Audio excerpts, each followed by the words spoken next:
So today we have UberMan here. He has his own YouTube channel. You can check him out at UberMan YouTube channel, and he's gotten thousands of subscribers. He always has a couple of hundred views for every video that he has out. He's been posting videos like crazy, at least a couple a day for the last couple of days or so. I mean, he's been keeping real busy. So I just wanted to take hopefully a couple of minutes, if not a little bit longer, just kind of asking him about what's going on with him and a little bit more information about him. So Uberman. So just tell me a little bit more about yourself and like when and why you started driving on Uber. I started Uber about October of 2013 um, because I'd just gone through a divorce and I pretty much lost everything in the divorce. For about 6 months after the divorce, I had nothing, and I've been out of the workforce. I mean, it's been about a decade since I've actually been out and had a real job. So, I was doing with what I had, and I saw an advertisement on Facebook for best I could Uber, and I'd never heard of Uber before. I didn't know what ride sharing was. It sounded sketchy. They were advertising something ridiculous like $50 an hour to drive around in your vehicle in Oklahoma City, and I decided why not. I really had nothing to lose at that point.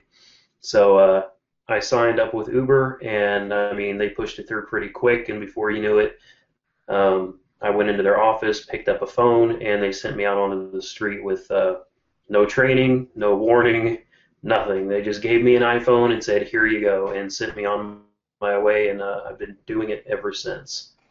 Okay, so I guess when you first started, like how many hours were you doing? Were you just kind of, tiptoeing into it, maybe a couple hours here, a Yes, couple hours there? it was very sporadic because I had no idea what this was, and quite honestly, we had no customers. I mean, when we launched, there was just I my first day, as soon as I got the iPhone, I went out to try to check it out, and I sat downtown several hours, and I got nothing. And it took a week or so, but once it started picking up, I mean, it was unstoppable. It got really busy, and a lot of money started being made, and that's when I learned that you have spots that are hot, and then you've got spots that are dead, and you've got to figure those out for yourself. Yep, yeah, I definitely found the same thing. I started maybe a few months after you did, and in my town of Boston, everyone leaves. All the college kids leave right at the end of December, so I got like no pings whatsoever.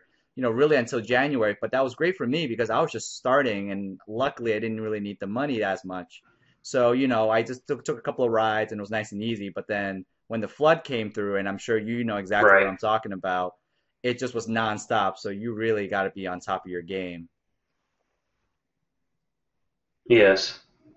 So do you also drive for Lyft as well? Have you tried to apply? I have applied twice with Lyft, and my application has been denied both times. Did you get like any explanation of why it was denied? Yeah, I had I don't know, 5 years or so. I think it's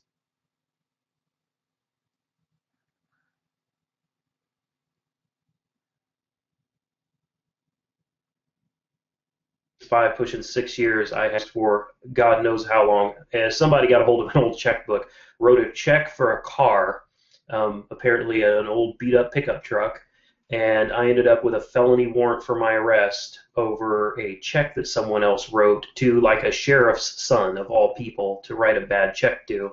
So because of that, I ended up being picked up and extradited to three different counties, and I was locked up for about 2 weeks over it before my lawyer was able to sort it all out and get the DA to completely drop the charges.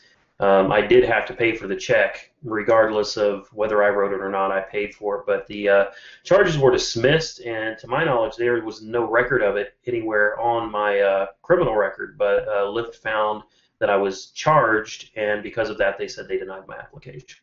Right, I see. Yeah, no, those their background check and driving record check find just about everything.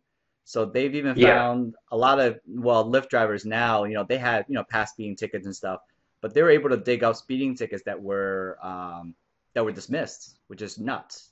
No idea how they do that. That's that's crazy. Yeah. So I don't know how they do it, but anyhow. All right. So, so I guess, you spoke a little bit about the hours that you work. So what kind of hours, I guess, were you working, maybe like last year, and what kind of hours are you going to be looking to work, this year on Uber?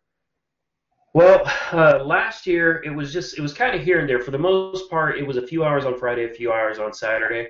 I would say between 6 hours a week, and maybe if I really needed some extra money, 12 hours a week. Like I said, since I'd been divorced and I had lost pretty much everything, I was living in a manner that didn't really require a whole lot of capital. So being able to pull in 350, sometimes 500 a week, which was very doable, I was able to live fairly comfortably that way. Um, and things have obviously changed. I mean, I would work a little more, and there were weeks that I could bring in $800-900 a week, and I couldn't believe it. And it didn't take long before I decided I was tired of living the way I was living. I was making decent money. It seemed to be regular income, so I started moving up, and you know, then rate cuts and more rate cuts and more rate cuts and more rate cuts. So now it's to the point where I've got close to 50 hours in last week, but that's kind of just me trying to work the system a little bit and figure it out. I'm still working my nights. Obviously, weekends are an absolute must, but I am putting in a lot more hours to basically bring home the same kind of money that I was able to make in a few hours back when I first started. So I guess give me a little. I know. I guess you're kind of relating to the price cut, and that's the reason why that you're working, quite a few more hours now. So, but give us a sense of how many more hours you're working, like before and after. So I guess before you work, like, let's say what, 6 or 8 hours, right? Yes. And now I mean, this last week is probably not going to be the normal for me. I really have no intentions of going out and working 50 hours a week. Um, I'm going to say probably somewhere between 25 and 30 hours a week that I will be spending actually out driving. I will probably log more hours than that because I will be sitting at home trying to just, get paid for staying at home, and I'll go out and pick up the rides that I needed for the average later on down the road. Right, I see. Okay. So yeah, so you're gonna be working now while driving more or less, like almost about what, 4 to 5 times as much, right? Yes. Yes. For about the same amount of income that you used to get. Yes. Okay.